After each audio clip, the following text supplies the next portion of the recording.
My dear students, अस्सलाम वालेकुम। Student के कहने पे हम एक्सरसाइज 18.2 स्टार्ट करने जा रहे हैं। एक्सरसाइज 18.2 का क्वेश्चन 1 हमें रीड करना होगा। तो आइए स्टूडेंट्स, टाइम जाए के बगैर हम क्वेश्चन 1 डिस्कस करते हैं। तो क्वेश्चन नंबर 1 अगर आप देखें, if y varies directly as x। Direct में यहाँ से इसी को देख के आपको सॉल्यूशन बनाता हूँ। क्या कहा है? y varies directly as x, यानी इसका मतलब ये है कि y डायरेक्टली प्रोपोर्शनल है किसके? x के। y डायरेक्टली प्रोपोर्शनल है किसके? x के। And y is equal to 10 when x is equal to 3। अब सबसे पहले आप इस प्रोपोर्शनलिटी की साइन को खत्म करेंगे तो क्या होगा?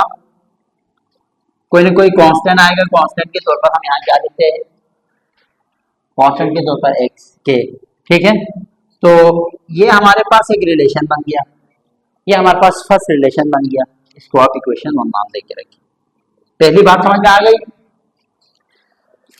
दूसरा हमने क्या करना है कि y की जगह पे हम क्या पुट करेंगे? 10। x की जगह पे अब हम क्या पुट करेंगे? 3। अब ये जो दो वैल्यू गिवन है वो आपको k की वैल्यू मालूम करने के लिए दिया हुआ है। तो y की जगह पे आप put y is equal to क्या? 10 और x इज इक्वल टू क्या पुट करेंगे आप? 3। कहां पे पुट करेंगे? इक्वेशन 1 में। अब जब आप इक्वेशन 1 में पुट करेंगे तो किसकी वैल्यू आएंगे आपको? k की वैल्यू। ठीक है, तो यहाँ जरा गौर से देखें, यहाँ पे भी k की वैल्यू मालूम करने जा रहा हूँ, जिसमें मुझे y क्या पुट करना होगा? 10 इज इक्वल टू k की वैल्यू मालूम करेंगे पहले हम, और x की वैल्यू हम क्या पुट करेंगे? 3। क्लियर है? 3 को इस साइड पे भेज दो तो क्या हो गया आपके पास? k is equal to 10 over 3। ये हमारे पास k की वैल्यू आ गई। तो हाँ, पहले कांस्टेंट निकालते हैं। पहला काम क्या करते हैं? कांस्टेंट निकालते हैं, और कांस्टेंट के लिए कंडीशन। यहाँ तक हो गया। अब उन्होंने बोला है y in term of x मालूम करें। तो इसका मतलब ये है, दोबारा से आप equation from equation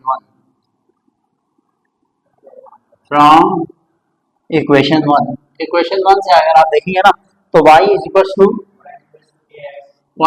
two kx। अब जस्ट आपने y in term of x का मतलब ये है कि आपने y निकालना है और इक्वेशन में x भी मौजूद होना चाहिए। जस्ट आप k की वैल्यू पुट करेंगे। 10 ओवर 3 की x। This is your first answer. This is your word first answer, यानी पहला आपके पास क्वेश्चन पार्ट 1 का आंसर आ गया। पार्ट 1 का आंसर क्या है? y equal to 10 over 3 into x। Next हमारे पास क्या करना है? हमने सेकंड देखें। सेकंड का है y 1x is equal to 6। अब इस दफा x की वैल्यू पुट करेंगे, y मालूम करना है। तो दोबारा से फ्रॉम इक्वेशन 1। इक्वेशन 1 बहुत जो है ना यहाँ पे इस्तेमाल होंगे। तो दोबारा लिखें आप y is equal to kx। y is equal to kx। ठीक है, अब y हमने मालूम करना है तो यहाँ पे y लिख लिया। k की वैल्यू क्या आई है आपके पास? 10 ओवर 3 मल्टीप्लाई, इस दफा x की वैल्यू क्या पुट करने का बोला है आपसे? 6। 3 1 जा 3, 3 2 जा 6। y की वैल्यू क्या आई? 20। y की वैल्यू आपके पास क्या आई? 20। अच्छा, अब हमारे पास हम क्या ये इक्वेशन यूज करनी है बार बार, जो स्टैंडर्ड है यही, इसलिए मैंने क्वेश्चन का नाम। अच्छा, अब क्वेश्चन पार्ट 3 देखें। पार्ट 1 और पार्ट 2 हो गया। पार्ट 3 देखें। पार्ट 3 में क्या कहा है? पार्ट 3 के अंदर कहा है आपसे कि आप x मालूम करें। ठीक है, आपने क्या मालूम करना है? पार्ट 3 में x मालूम करना है। y की वैल्यू इसमें क्या गिवन है? 15। दोबारा से कहां पे जाएंगे आप? From equation 1। इक्वेशन 1 क्या है? y is equal to kx। इस दफा इसकी वैल्यू मालूम करने है। y कितना पुट करेंगे आप? 15 इज इक्वल टू k की वैल्यू क्या है? 10 ओवर 3। x तो हमने मालूम करना है, तो आपको मल्टीप्लाई करके x यहाँ पे रखना होगा। अब हम क्या करेंगे? 3 को इक्वेशन के दूसरे साइड पे, 3 यहाँ आगे क्या होगा? मल्टीप्लाई 15 मल्टीप्लाई 3 10 नीचे लाएंगे तो इन दोनों के किसमें आएंगे, डिवाइड। यहाँ पे सूत्र क्या बच गया, x। ठीक है, 5 2 जा 5 3 जा तो 3 3 जा 9 आवर 2 इक्वल टू x। तो इसका फाइनल जो आंसर आया वो क्या आया, 9 आवर। ठीक है,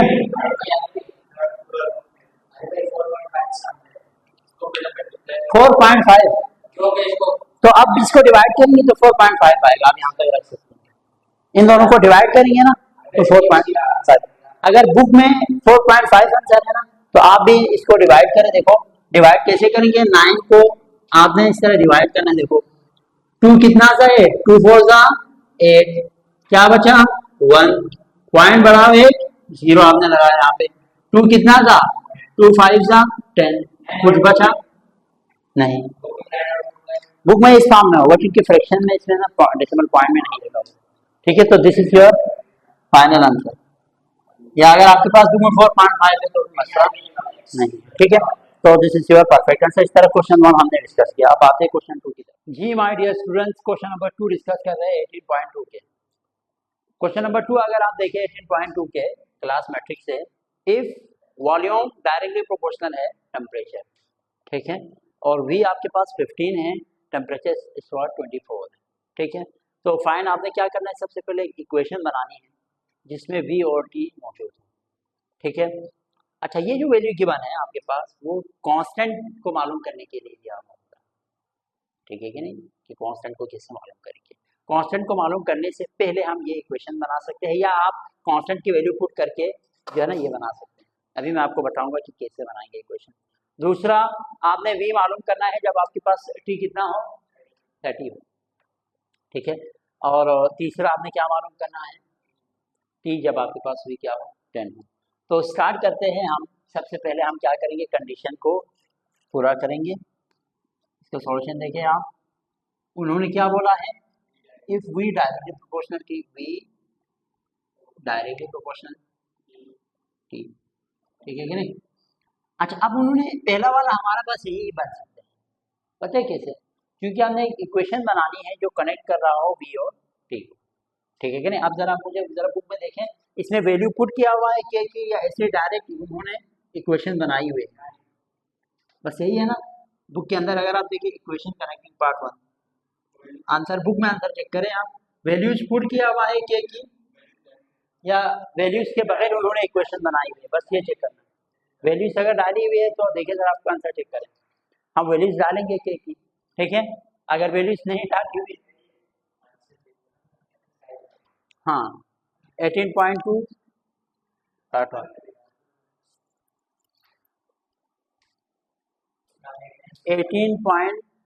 18.2 क्वेश्चन 2 देखो।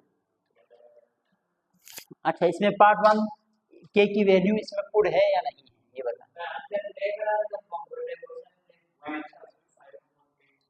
फिर ठीक है, तो इसका मतलब हम क्या करेंगे, पहले हम के की वैल्यू मालूम करते हैं, इसको इक्वेशन 1 नाम दे दें। इसको क्या नाम देंगे, इक्वेशन 1।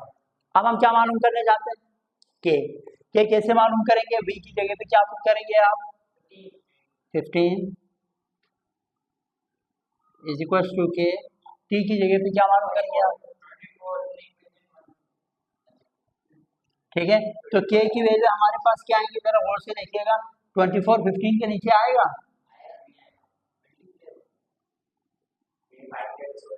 ठीक है, नहीं 3 से हो रहा है ना, 3 से हो रहा है,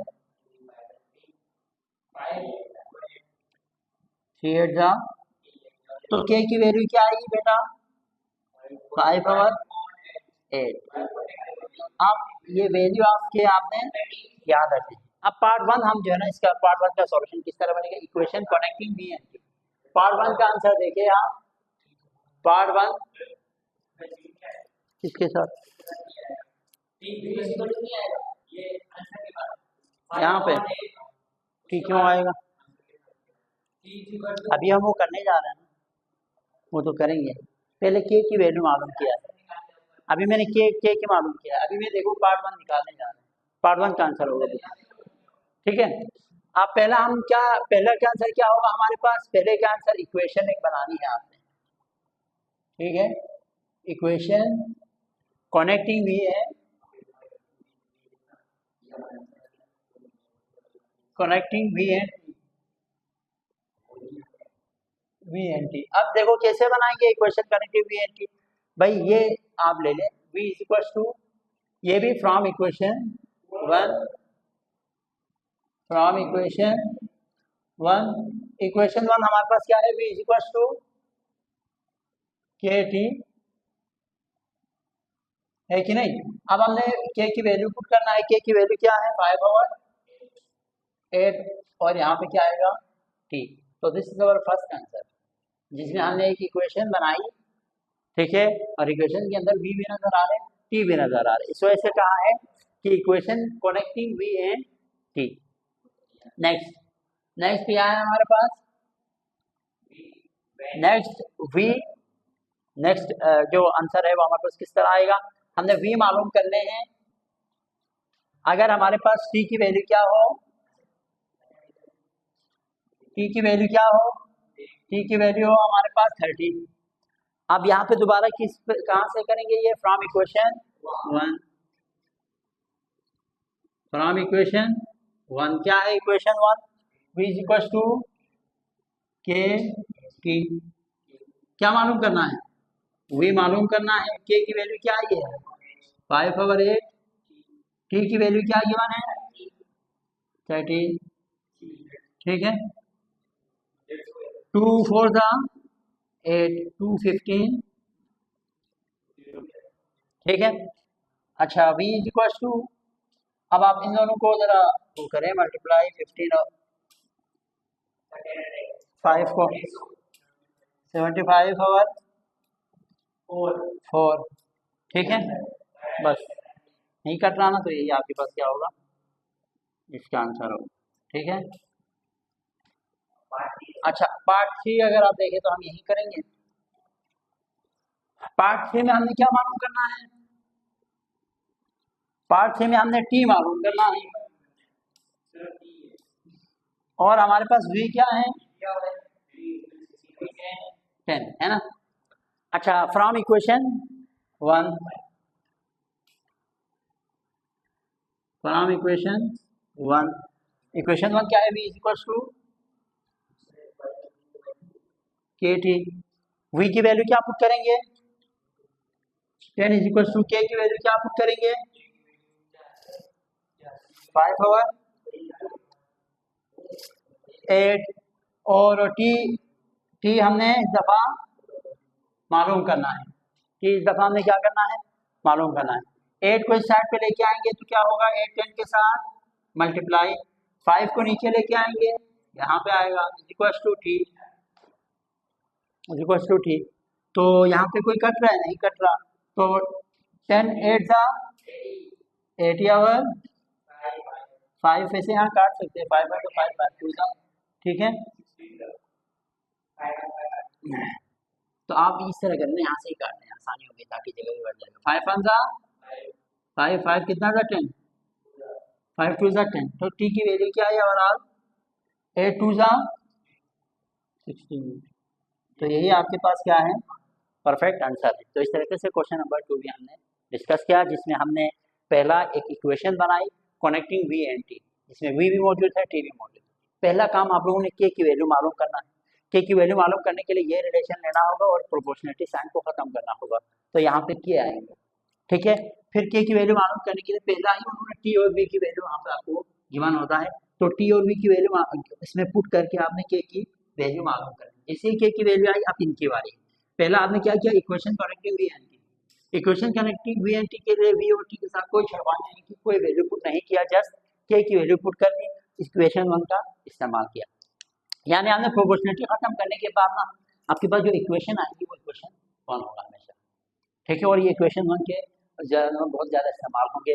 दूसरा, वी मालूम करने के लिए टी की वैल्यू पुट करेंगे, के की वैल्यू ऑलरेडी मौजूद है, और टी मालूम करने के लिए वी की वैल्यू पुट करेंगे, आपके पास के की वैल्यू ऑलरेडी मौजूद है। बस आपको एक चीज़ दूसरी इक्वेशन के दूसरे साइड पे लेके जाना और लेफ्ट साइड पे लेके आना चाहिए।